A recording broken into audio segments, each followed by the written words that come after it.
तारू सिंह महाराज जी का होने वाला है।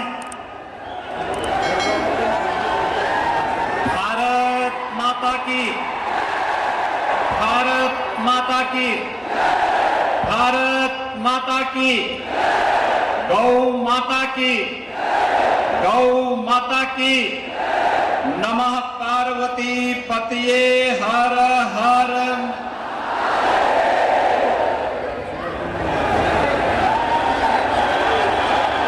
बंजारा कुंभ के आज के समारोह कार्यक्रम में मंच पर उपस्थित राष्ट्रीय स्वयंसेवक संघ के पूर्व सरकारवा सरदेव भैया जी जोशी जी,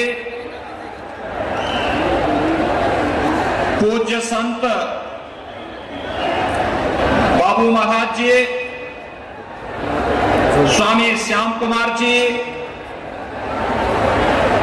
स्वामी जनार्दन हरि महाराज जी, स्वामी गोपाल चैतन्य महाराज जी, स्वामी गुलाब महाराज जी, मान्य राम सिंह महाराज जी, सम्मानित श्री शरद राव डोले जी, महाराष्ट्र सरकार के पालक मंत्री श्री गुलाब राव पाटिल जी, माननीय मंत्री विजय कुमार जी, अरुणकांत जी, माननीय मंत्री और लोकप्रिय एमएलए श्री गिरीश महाजन जी, श्री रक्षा खड़से जी, यहाँ के सभी माननीय विधायकगण, पूज्य संतजन, बंजारा समाज और उनके प्रति सद्भावना रखने वाले धर्म जागरण विभाग से जुड़े हुए हमारे सभी उपस्थित भाइयों बहनों, आप सबका आज के इस कुंभ के आयोजन में मैं उत्तर प्रदेश की जनता की ओर से हृदय से अभिनंदन करता हूं, स्वागत करता हूं।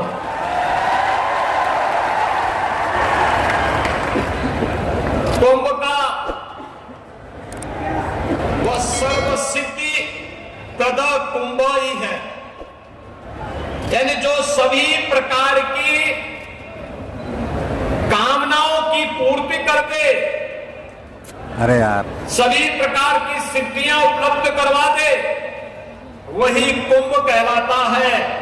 और बंजारा कुंभ ने आज ये साबित कर दिया है कि अब भारत माता की रक्षा करने के लिए उसके पूज्य संतों, ऋषियों, महापुरुषों और क्रांति वीरों के संकल्प को अब धर्म जागरण के माध्यम से सिद्धि की पराकाष्ठा तक पहुंचाने का कार्य करेगा। और आज का ये समारोह इस बात का उद्घोष कर रहा है। भाइयों बहनों, हम सबको, हर भारतवासी को सनातन धर्म पर गौरव की अनुभूति करनी चाहिए। आज से 5000 वर्ष पहले हमारा पवित्र ग्रंथ इस बात का उल्लेख करता है, दुर्लभम भारते जन्म मानुषम तत्र दुर्लभ, यानी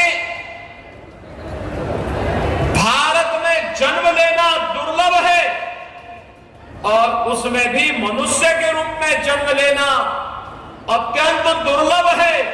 यानी हम सब अत्यंत सौभाग्यशाली है कि विश्व मानवता को राह दिखाने वाले भारत की धरती पर न केवल हमने जन्म लिया है, बल्कि दुनिया के सबसे प्राचीन धर्म सनातन धर्म, जो दुनिया के मानवता के कल्याण का मार्ग प्रशस्त करता है, उसके रूप में जन्म लेने का सौभाग्य हम सबको प्राप्त हुआ है। हम सबके लिए गौरव की बात होनी चाहिए, ये हमारे लिए इसलिए भी गौरव की बात होनी चाहिए। सनातन धर्म का मतलब है मानव धर्म, क्योंकि यही तो संदेश देता है दुनिया को। दुनिया में अन्यत्र कहीं नहीं देखने को मिलता है जो कोई ये घोष कर सकता हो कि अयम निज परोवेति गणना लघु चेतसाम उदार चरितानाम। तो वसुधैव कुटुंबकम का उद्घोष अगर कोई कर सकता है, हमारा सनातन धर्म ही कर सकता है। और सनातन धर्म के साथ छेड़छाड़ करने का मतलब मानवता के जीवन के साथ खिलवाड़ करना है। जो लोग अवैध धर्मांतरण के माध्यम से राष्ट्रांतरण की कुत्सित मंशा के साथ भारत के अंदर कार्य करना चाहते हैं, उनकी मंशा कभी सफल नहीं होने वाली है, कभी सफल नहीं होने वाली है। क्योंकि अब तो एक जागृत समाज उठ खड़ा हुआ है। आज हम उठ खड़े हुए हैं। ये देश अपनी आजादी का अमृत महोत्सव मना रहा है। और आजादी के अमृत महोत्सव वर्ष में भाइयों बहनों, आज आपने देखा होगा भारत जिस तेजी के साथ विकास की नित नई ऊंचाइयों को प्राप्त कर रहा है। विगत 8 वर्ष के दौरान प्रधानमंत्री मोदी जी के नेतृत्व में एक नया भारत बना है। जिस ब्रिटेन ने 200 वर्षों तक भारत पे शासन किया था, उस ब्रिटेन को पछाड़ करके आज भारत दुनिया की 5वीं बड़ी अर्थव्यवस्था बन गया है। और बहुत शीघ्र 4थी अर्थव्यवस्था भारत होगा दुनिया की। कुछ ही वर्षों में भारत दुनिया की 3री अर्थव्यवस्था होगा। और जिस तेजी के साथ जिन सनातन मूल्यों की रक्षा करते हुए, मानवता के कल्याण का मार्ग प्रशस्त करते हुए भारत की सरकार कार्य कर रही है, 140 करोड़ का भारत प्रधानमंत्री मोदी जी के नेतृत्व में उड़ता है। भाइयों बहनों, कोई कारण नहीं अगले की टॉप की अर्थव्यवस्था में होगा, इसमें कोई संदेह किसी को अब नहीं होना चाहिए। आजादी के अमृत महोत्सव वर्ष में भारत को दुनिया के उन 20 बड़े देशों का नेतृत्व करने का भी अवसर प्राप्त हो रहा है जिन्हें G20 के देश कहा जाता है। भाइयों बहनों, G20 के वे देश हैं जहां दुनिया की 60% से अधिक आबादी निवास करती है, जहां पर दुनिया के 75% से अधिक व्यापार पर जिनका नियंत्रण है, 85% से अधिक अर्थव्यवस्था पर जिनका अधिकार है और 90% से अधिक पेटेंट पर जिनका अधिकार है। ये वही G20 के देश हैं। और प्रधानमंत्री मोदी जी के नेतृत्व में भारत उनका नेतृत्व वर्तमान में कर रहा है। यह हर भारतवासी के लिए गौरव की बात भी होनी चाहिए और यही आपके वोट की ताकत भी है। और इसीलिए जहां यह भारत की ताकत वैश्विक मंच पर दिखाई दे रही है, वहीं याद करिए अमृत महोत्सव के मुख्य आयोजन में प्रधानमंत्री मोदी जी ने भारतवासी को पंच प्रण की याद दिलाई थी। ये पंच प्रण गुलामी के अंश को सदैव को के लिए समाप्त करना। आपने देखा होगा राष्ट्रपति भवन के मुगल गार्डन का नाम अब अमृत उद्यान हो गया है। और मैं उत्तर प्रदेश से आया हूं ना, सरदेव भैया जी जोशी जी यहां मंच पर हैं। अयोध्या में 500 वर्षों का इंतजार समाप्त करके भगवान राम का भव्य मंदिर का निर्माण भी हो रहा है। 500 वर्षों में न जाने कितने संघर्ष हुए, न जाने लाखों हिंदुओं को बलिदान देना पड़ा, कुछ संतों को अपने आप को बलिदान देना पड़ा। लेकिन राष्ट्रीय स्वयंसेवक संघ के नेतृत्व में, कुछ संतों के मार्गदर्शन में जब आंदोलन आगे बढ़ा, आज जब देश के अंदर भारत की सोच रखने वाली सरकार आई, अयोध्या में भगवान राम के भव्य मंदिर के निर्माण का मार्ग प्रशस्त हो गया। भव्य मंदिर का निर्माण कार्य इस वर्ष के अंत तक पूरा हो जाएगा। अगले वर्ष के प्रारंभ में ही अपने भव्य मंदिर में विराजमान हो जाएंगे। हर भारतवासी गौरव का अनुभव करेगा। काशी में काशी विश्वनाथ धाम पूरी भव्यता के साथ हम सबको अपनी ओर आकर्षित कर रहा है। जो पहले 5 फुट की संकरी गली थी, आज प्रधानमंत्री मोदी जी के नेतृत्व में 50 मीटर का चौड़ा गलियारा बन गया है। इस समय में वहां आ सकते हैं। ऐसे ही महाकाल का महालोक है, केदारनाथ धाम का, और देश के अंदर भारत की सांस्कृतिक और आध्यात्मिक व्यवस्था परंपरा से जुड़े हुए इन पवित्र स्थलों के पुनरुद्धार का कार्य हो रहा है। यह है विरासत के प्रति सम्मान का भाव। हमने गुलामी के अंशों को समाप्त करना है, लेकिन अपनी विरासत पर गौरव की अनुभूति भी करना है। और इसी विरासत पर गौरव की अनुभूति करने के लिए भगवान श्री कृष्ण ने कहा था, स्वधर्मे निधनम श्रेय पर धर्मो भयावह। अपना धर्म चाहे जैसे भी हो, उसमें मरना भी श्रेयकर है, लेकिन दूसरे का धर्म हमेशा भय कारक होता है, भय कारक होता है। भाइयों बहनों, जो लोग धर्मांतरण करवा करके राष्ट्रांतरण की कुत्सित मंशा के साथ घुसपैठ करना चाहते हैं, इनकी इस कुत्सित मंशा को सफल नहीं होने देना है। हमें एकजुट होकर के कार्य करना है, एकता के साथ कार्य करना है, मिलकर के कार्य करना है, एक भारत श्रेष्ठ भारत के निर्माण के लिए कार्य करना है। हम सबको मिलकर के अपनी एकता के माध्यम से सबका साथ, सबके विकास, सबका विश्वास और सबके प्रयास के इस मूल मंत्र को अंगीकार करना है और इसको अपने जीवन का हिस्सा बनाना होगा। जब हम सब मिलकर के कार्य करेंगे, कोई जाति भेद नहीं, क्षेत्र और भाषा का कोई भेदभाव नहीं, किसी भी प्रकार का कोई अन्य भेदभाव नहीं, उत्तर से दक्षिण, पूरब से पश्चिम, पूरा भारत एक होगा और एक स्वर से बोलेगा, तो दुनिया की कोई ताकत आपको आगे बढ़ने से रोक नहीं सकती है। दुनिया ने कोरोना कालखंड में भारत की इस ताकत का एहसास भी किया। हर जागरण आप सबको करा रहा है। बंजारा समाज हमारा आदि समाज है, इसने सम और विषम परिस्थितियों में कार्य किया है।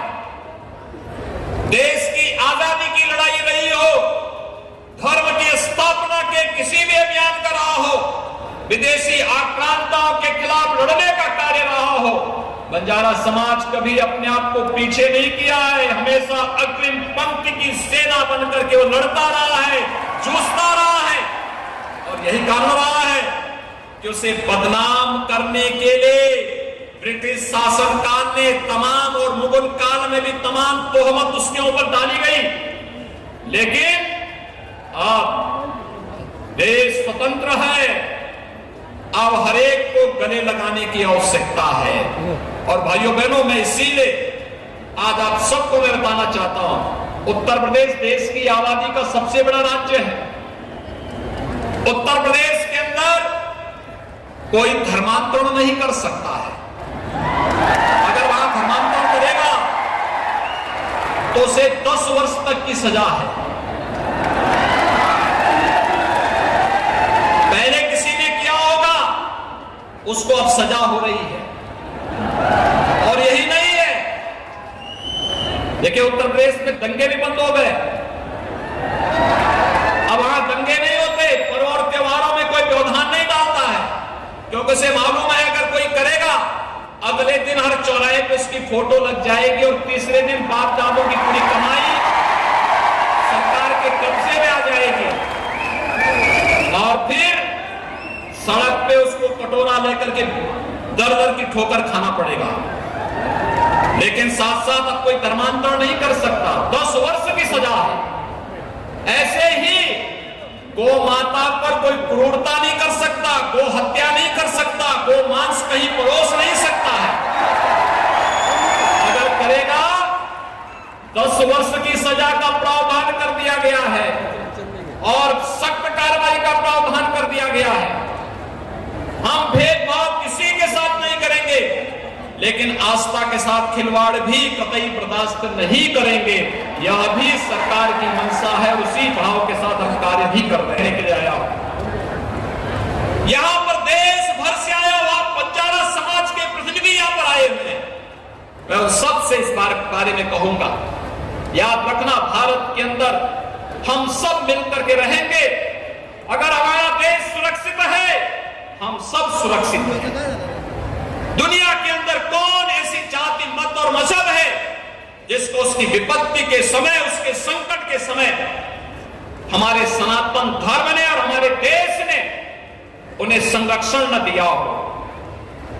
हमने अतिथि देवो भव के भाव को सदैव प्राथमिकता दी है, लेकिन अगर कोई इसका दुरुपयोग करके आज जनसांख्यिकी परिवर्तन करने का प्रयास करेगा, तो फिर स्वाभाविक रूप से उसका भुक्तभोगी भी उसको बनना ही पड़ेगा। और इसके लिए कानून है, कानून के दायरे में ला करके सख्त कार्रवाई करनी पड़ेगी। इस बारे में हम सबको मिलकर के कार्य करना होगा। और मैं बंजारा समाज के अपने भाइयों से कहूंगा कि एक बार फिर से अंगड़ाई लेने की आवश्यकता है, अपने पौरुष को जगाने की आवश्यकता है, समाज को पढ़ाने लिखाने की आवश्यकता है, धर्म जागरण के सानिध्य में रह करके सनातन धर्म के मूल्यों और आदर्शों का पालन करते हुए, अपने पूज्य संतों का सानिध्य लेते हुए, उनका मार्गदर्शन लेते हुए अगर हम मिलकर के कार्य करेंगे, तो हमारी एकता के माध्यम से कोई हमारी जनसांख्यिकी परिवर्तन करने का प्रयास नहीं कर सकता। यहां पर देश भर से आया हुआ बंजारा समाज के प्रतिनिधि यहां पर आए हुए हैं। मैं उन सबसे इस बारे में कहूंगा, याद रखना, भारत के अंदर हम सब मिलकर के रहेंगे। अगर हमारा देश सुरक्षित है, हम सब सुरक्षित हैं। दुनिया के अंदर कौन ऐसी जाति, मत और मजहब है जिसको उसकी विपत्ति के समय, उसके संकट के समय हमारे सनातन धर्म ने और हमारे देश ने उन्हें संरक्षण न दिया हो। हमने अतिथि देवो भव के भाव को सदैव प्राथमिकता दी है, लेकिन अगर कोई इसका दुरुपयोग करके आज जनसांख्यिकी परिवर्तन करने का प्रयास करेगा, तो फिर स्वाभाविक रूप से उसका भुक्तभोगी भी उसको बनना ही पड़ेगा। और इसके लिए कानून है, कानून के दायरे में ला करके सख्त कार्रवाई करनी पड़ेगी। इस बारे में हम सबको मिलकर के कार्य करना होगा। और मैं बंजारा समाज के अपने भाइयों से कहूंगा कि एक बार फिर से अंगड़ाई लेने की आवश्यकता है, अपने पौरुष को जगाने की आवश्यकता है, समाज को पढ़ाने लिखाने की आवश्यकता है, धर्म जागरण के सानिध्य में रह करके सनातन धर्म के मूल्यों और आदर्शों का पालन करते हुए, अपने पूज्य संतों का सानिध्य लेते हुए, उनका मार्गदर्शन लेते हुए अगर हम मिलकर के कार्य करेंगे, तो हमारी एकता के माध्यम से कोई हमारी जनसांख्यिकी परिवर्तन करने का साहस नहीं कर सकता। याद रखना, उत्तर प्रदेश का जो धर्मांतर के विरुद्ध कानून हमने बनाया है, उस कानून में व्यवस्था हमने जरूर दी है कि अगर किसी कालखंड में कोई हिंदू किसी अन्य मत और मजहब में चला गया, वो वापस आना चाहता है, उस पर एक कानून लागू नहीं होगा, वो वापस आ सकता है, उसकी घर वापसी हो सकती है, लेकिन वह किसी अन्य धर्म में नहीं जा सकता। और यह व्यवस्था जो दी है, उस व्यवस्था को हम सब मान करके कार्य करेंगे, तो न केवल देश के अंदर अपने आप ही सनातन धर्म तो सबकी सुरक्षा का कवच है। हर जाति, हर मत, हर मजहब, हर क्षेत्र, हर भाषा और विश्व मानवता के कल्याण का मार्ग भी यही प्रशस्त कर सकता है।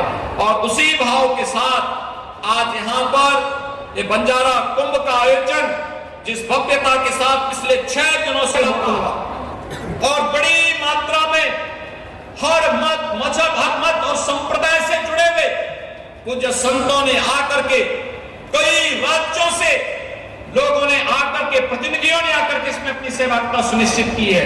यह अभिनंदनीय है, सराहनीय है। धर्म जागरण के इस पूरे अभियान के प्रति मेरी शुभकामनाएं हैं और मैं उनका आह्वान करूंगा, इस गति को और तीव्रता के साथ आगे बढ़ाने की आवश्यकता है। इस पूरे कार्यक्रम को एक राष्ट्रीय अभियान के रूप में चलना चाहिए, एक मिशन मोड पर इसे आगे बढ़ाने की आवश्यकता है। इस पूरे कार्यक्रम को मेरी पूरी शुभकामनाएं हैं। इस विश्वास के साथ आज इस बंजारा कुंभ के आयोजन में उपस्थित सभी पूज्य संतों का एक बार फिर से अभिनंदन करते हुए, आप सभी बंधुगण जो देश के कोने कोने से आए हैं, आप सबका भी मैं यहां पर इस अवसर पर अभिनंदन करता हूं।